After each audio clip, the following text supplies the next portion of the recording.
The Bardo Thodol, or the Tibetan Book of the Dead, stands as one of the most profound spiritual texts ever written.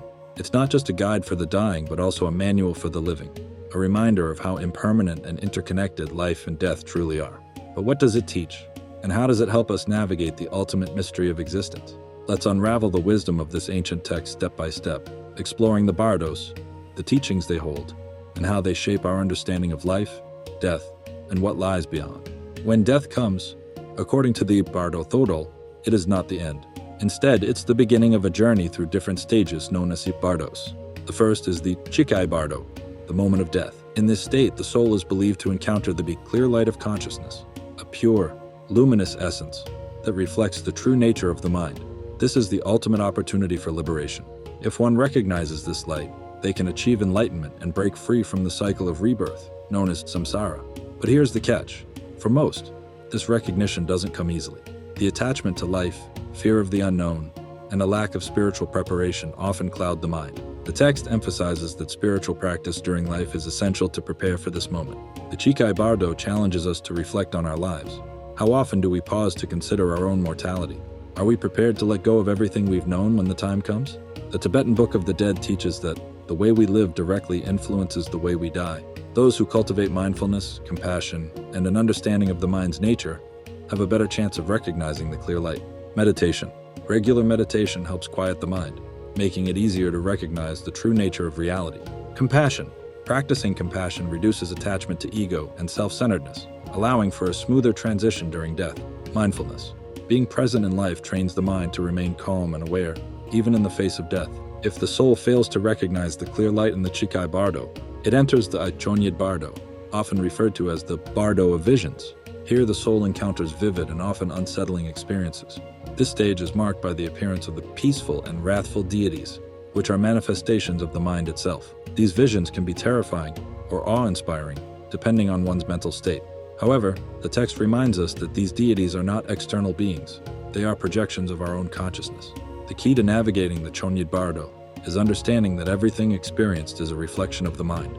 Fear, attachment, and confusion can trap the soul, leading it closer to rebirth. But recognizing the illusions for what they are can lead to liberation. The Chonyid Bardo teaches a profound truth. The mind is both the creator of our suffering and the key to our freedom. The same applies to our daily lives. How often do we mistake our fears, desires, and thoughts as reality? The Tibetan Book of the Dead invites us to question the illusions we live by. Are we controlled by our emotions and attachments, or do we see them for what they truly are? Fleeting constructs of the mind. Self-reflection. Regularly examine your fears and desires. Are they based on reality or illusions? Detach from ego. Recognize that the ego often distorts perceptions, creating unnecessary suffering. Face your fears. By confronting fears in life, you're better prepared to face them in the Bardo. The teachings of the Bardo Thodol are not just abstract philosophy. They have profoundly impacted the lives of individuals who have encountered them, from devoted Tibetan monks to curious Western seekers. These stories provide vivid illustrations of how the lessons of the Bardos can transform fear of death into an opportunity for liberation. One of the most renowned figures in Tibetan Buddhism, Milarepa, experienced profound visions of the Bardos during his meditative journey. Milarepa was a yogi who devoted his life to seeking enlightenment after a troubled youth marked by anger and vengeance. In one of his recorded teachings, he described entering a trance-like state where he confronted both peaceful and wrathful deities, much like those depicted in the Chonyid Bardo. At first, Milarepa felt terror, overwhelmed by the chaotic, fearsome forms of the deities. But by recognizing these figures as manifestations of his own mind, projections of his desires and fears, he attained a sense of calm. This realization allowed him to embrace the clear light of consciousness and transcend his attachments, a key teaching of the Bardo Thodol. His story serves as a powerful example of how the Bardos are not just about death, but about confronting the illusions of the mind in life as well. The famous Swiss psychologist Carl Jung was deeply influenced by the Bardo Thodol. Jung, fascinated by its teachings, compared the Bardos to the archetypal journeys he observed in the human psyche. For Jung, the descriptions of the peaceful and wrathful deities mirrored the psychological process of integrating the conscious and unconscious mind. One of Jung's patients, a man struggling with severe existential anxiety, was introduced to the Tibetan Book of the Dead as part of his therapy. By visualizing the Bardos and contemplating the clear light of consciousness, the patient reported feeling less fear about his own mortality. This anecdote highlights the universal nature of the Bardo Thodol's teachings, transcending cultural and religious boundaries. In the mountains of Tibet, an elderly monk named Lobsang, became a living embodiment of Bardo Thodol's teachings. Known for his serene demeanor, Lobsang was often sought out by villagers who feared death or wanted to prepare for the passing of loved ones. He would sit with the dying, reciting passages from the text and guiding their consciousness toward the clear light. One villager shared the story of how, during her grandmother's final moments, Lobsang instructed her to focus on the light within her mind rather than the pain of her body.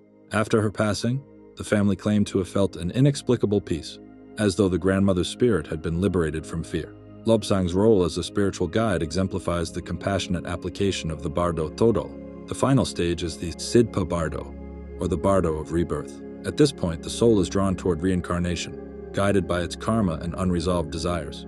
Here, the soul experiences a range of emotions: longing, fear, and confusion. It witnesses visions of future parents and is pulled toward its next life based on karmic forces. The Tibetan Book of the Dead describes this process in vivid detail, emphasizing that the choices made in this stage determine the circumstances of the next life. For most, this is where the cycle of samsara continues. The attachments and habits formed during life resurface, pulling the soul into a new existence. But for those who are prepared, there is still a chance to break free. Recognizing the illusory nature of this stage and letting go of all attachments can lead to liberation. The Sidpa Bardo forces us to confront the consequences of our karma. How do our choices, thoughts, and actions shape our future? This isn't just a lesson for the afterlife. It's a reminder that every moment in life builds the foundation for what comes next. Karma awareness. Recognize that every action, no matter how small, has consequences. Letting go. Practice detachment from material possessions and harmful habits to lighten your karmic load. Live consciously. Make mindful choices that align with compassion, wisdom, and selflessness. The Tibetan Book of the Dead repeatedly emphasizes one thing: preparation. The journey through the Bardos is not random. It reflects the life one has lived. Spiritual practice, mindfulness, and self-awareness are essential tools for navigating these transitions. Life is fleeting, but the Tibetan Book of the Dead reminds us that it is also precious. Every moment is an opportunity to grow, learn, and prepare for the ultimate journey. Daily meditation strengthens the mind's clarity and calmness. Contemplation of death. Reflecting on mortality helps reduce fear and attachment. Altruism. Acts of kindness generate positive karma and reduce ego-driven behavior.